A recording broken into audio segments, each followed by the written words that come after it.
Eu saúdo a todos, os irmãos e irmãs que me ouvem, com a gloriosa paz do nosso Senhor Salvador, Jesus Cristo. Aqui é o irmão Rafael Domiciano. Então, hoje aqui no canal eu quero tratar sobre o apocalipse zumbi, que está para acontecer. A imprensa tem mostrado que vai acontecer o apocalipse zumbi. Eu quero estar colocando coisas aqui, irmãos, de muito tempo atrás, que vocês vão ver como, de uma certa forma, eles têm o planejamento deles e bem adiantado. Só que aos poucos, conforme as coisas vão mudando, eles vão apresentando para a gente tudo aquilo que eles próprios planejaram. E eu quero aqui também contar um sonho que eu tive por essa manhã, onde eu assassinei um rapaz. Ele veio na minha direção, ele tinha uma aparência bem próxima de um zumbi. Eu tive que assassinar ele. Para eu poder sobreviver, eu tive que matar ele. Eu fiquei bastante triste dentro do sonho, depois eu tentei fugir, porque eu me considero aquele cristão bem imitador de Cristo. Eu nunca andei armado, jamais passaria isso pela minha cabeça. Cristo, ele foi revolucionário, Cristo, ele não andou armado. Os discípulos de Cristo, sim. Os discípulos de Cristo andavam com espada, só que a gente não tem que ser imitador dos discípulos de Cristo, porque Pedro negou a Cristo 3 vezes. A gente tem que ser imitador de quem? De Cristo, e Cristo, ele não andava armado.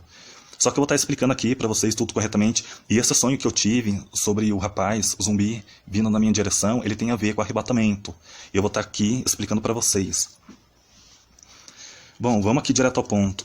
Desde que a indústria cinematográfica americana surgiu, eles tratam em seus filmes sobre apocalipse com muitos zumbis, ou seja, pessoas de aparência estranha ou até mesmo ressuscitada de um túmulo cemitério.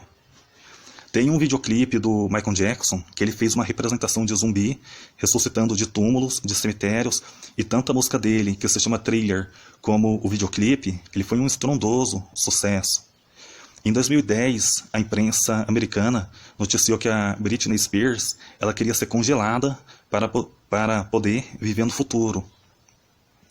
E aqui dá para entender que se ela voltasse a viver no futuro, claro que ela voltaria com uma aparência estranha, parecendo zumbi. O que eu quero colocar aqui, irmãos, é o seguinte: tudo isso não é à toa. Esses artistas Illuminatis, eles são controlados pelo sistema e muitas vezes tudo que eles falam e fazem é para cumprir ordem que vem do alto. Agora eu tenho aqui uma carta na manga de que tudo isso é bem planejado por eles e com muita antecedência. Em 2013, a revista Mundo Estranho ela fez uma reportagem com o título "Um apocalipse zumbi pode acontecer?" E eles próprios dão uma resposta. E a resposta era de que sim. Na resposta deles, irmãos, presta bastante atenção aqui. Presta bastante atenção. Na resposta deles, quando isso fosse acontecer, porque segundo eles vai acontecer, mas quando fosse acontecer, todas as pessoas estariam, presta atenção, com a mesma doença. Pegou? Deu para entender? Por conta da doença, a chance da infecção se generalizar seria grande. Então, quando o apocalipse zumbi fosse acontecer, o mundo todo estaria com a mesma doença. Olha aqui que louco. Bom, a doença o mundo todo já tem. Ela é contagiosa e a infecção generalizada ela já acontece. Agora, olha aqui essa notícia. No problema e na política, Brasil vai bem, bem mal, rumo ao apocalipse zumbi. Eu quero fazer aqui uma interrogação. Por que eles insistem tanto nesse apocalipse zumbi? E eu sei da resposta. É porque eles vão modificar o comportamento humano através desse remédio que eles vão obrigar todo mundo a tomar para curar daquela doença que eles próprios inventaram para reduzir a população mundial. E por que eles querem reduzir a população mundial? Para ficar mais fácil de controlar todo mundo. E isso também, irmãos, é uma forma de poder fazer as pessoas se acostumarem com criaturas estranhas, já que muito em breve, na grande tribulação, demônios serão soltos do inferno e estarão no meio de todo mundo. Então, como é que você vai saber se aquela pessoa ela teve ali o comportamento, ela teve a sua genética mudada, transformada, bem próxima a um zumbi, ou se aquilo ali é um demônio do inferno? Porque os demônios do inferno, eles têm aparência meia humana e meia de bicho, animal. Eles, assim, Deus, eles transformou eles em criaturas horríveis quando eles foram expulsos do céu. E a irmã, Paula Silva, ela recebeu do Senhor que quem tomar aquilo vai mesmo se transformar em zumbis. Então isso vai acontecer, irmãos. E por falar nisso, o Senhor Deus, ele me deu um sonho nessa noite. É um sonho um pouco duro para mim estar contando, até mesmo porque dentro do sonho eu matei um rapaz que ele veio na minha direção. E esse sonho, irmãos, ele tem a ver também com arrebatamento, e eu vou estar explicando aqui para vocês o porquê. Então, eu estava na minha cidade, onde eu nasci, em São José do Rio Preto, era de noite, eu estava caminhando um pouco, de repente eu paro numa esquina porque eu quero atravessar de rua, só que na minha frente eu estava numa esquina e tinha um rapaz com uma aparência estranha, bem próxima de um zumbi que estava na minha frente, na outra esquina, na outra ponta da esquina. Ele olhou assim para mim, ele já era estranho, aí ele fez uma cara estranha, ele ficou parecendo com um zumbi. Eu fiquei bem esperto com ele e de repente ele pegou e molhou a ponta do dedo dele dentro da boca, tirou um pouco de saliva, mostrou na mão e falou que ele iria me contagiar com aquilo. E é óbvio que eu não aceitei aquilo. Aí ele já estava com uma aparência estranha, ele veio com tudo para cima de mim e eu me esquivei dele e dei uma cotovelada nele e ele caiu ali na sarjeta, perto entre a sarjeta e o asfalto. E quando eu olhei para trás para ver se ele iria voltar para tentar me pegar, eu vi que ele estava morto. E eu consenti bastante, só que eu decidi fugir daquele lugar. Então eu passei, subi para cima, passei num colégio, vi muitas crianças estudando, vi inspetor, vi professor, diretor, estava tudo bem. Aí eu saí daquele colégio e entrei num casarão. Quando eu entro dentro de um casarão, estava todo mundo se preparando para fazer uma viagem. Aí depois eu saí daquele casarão e entrei dentro de um ônibus. Desse primeiro ônibus que eu entrei, que era só para adultos, tinha 3 pessoas sentadas dentro desse ônibus querendo fazer a viagem logo. Só que era pouca pessoa, irmãos, perto do que cabia dentro daquele ônibus. Eu fiquei em pé, eu não cheguei a sentar e me deu vontade de urinar. Então eu saí dentro do ônibus e decidi dar uma volta no quarteirão. Nisso que eu dou uma volta no quarteirão, eu vejo um outro ônibus. Só que esse segundo ônibus era apenas para crianças. E aquele ônibus estava cheio.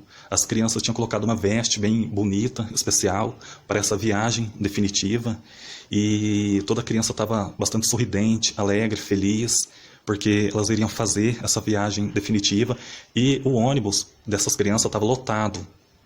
E de repente eu decido então sair dali de perto, quero voltar para o casarão para ver se eu urinava um pouco. Entrei dentro daquele casarão, urinei e trombei com 3 pessoas. O primeiro rapaz que eu trombei, ele estava de bermuda, descamisado, descabelado, coçava o tempo todo a cabeça. Ele estava bastante preocupado com alguma coisa que eu não sabia o que era, mas dava para entender que era alguma coisa mundana. Então ele não estava pronto, ele não estava pronto para fazer essa viagem, porque ele estava preocupado com alguma coisa aqui da Terra.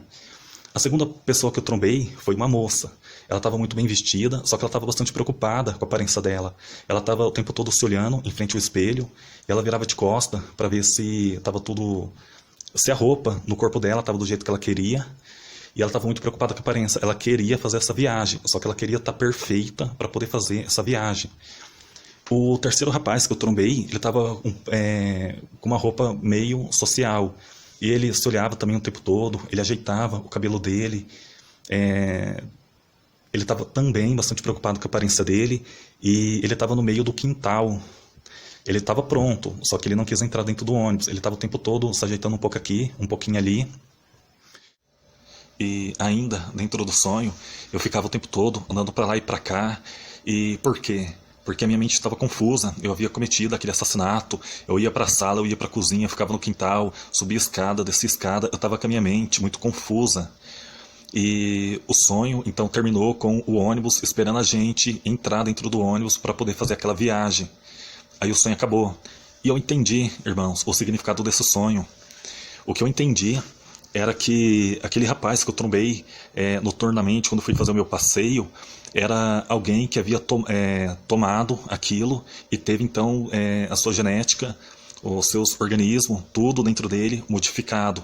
E o que eu entendi também é que essas pessoas que tomar esse veneno, na grande tribulação, essas pessoas vão poder transferir maldição para outra pessoa, através de saliva. Se você dividir o mesmo copo com uma pessoa que tomou esse remédio, esse veneno, essa pessoa pode estar passando algum mal para você. Eu entendi isso dentro do sonho, porque ele molhou a saliva e quis passar para mim. E eu fui me esquivar dele, acabei matando ele. E dentro do sonho, mesmo que eu tenha feito isso para me defender, eu fiquei com remorso, porque eu nunca me vi na vida, jamais passou pela minha cabeça assassinar alguém. Então eu fiquei com muito remorso dentro do sonho, mesmo sendo ali por uma questão de defesa, eu fiquei com muito remorso.